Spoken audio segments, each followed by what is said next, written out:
Gauri Suryavanshi, S Marathi मध्ये आपलं स्वागत। वळूया आजच्या बातमीकडे।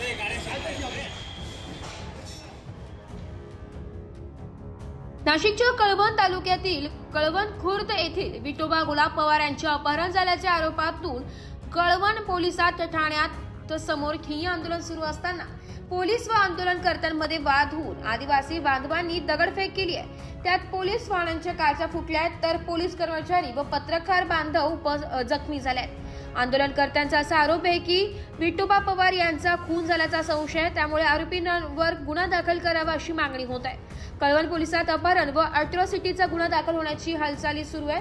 दरम्यान कळवण खुर्द येथील शेतकरी बापू त्र्यंबक शिंदे यांच्याकडे शेतमजूर म्हणून कामाला होता। मालक बापू शिंदे व त्याचा मुलगा राहुल शिंदे यांनी मजूर विठोबा पवार यांना मारहाण केली व अपहरण केल्याचा आरोप नातेवाईकांनी केलाय। एस मराठी न्यूज साठी तालुका प्रतिनिधी संदीप पाटील, कळवण।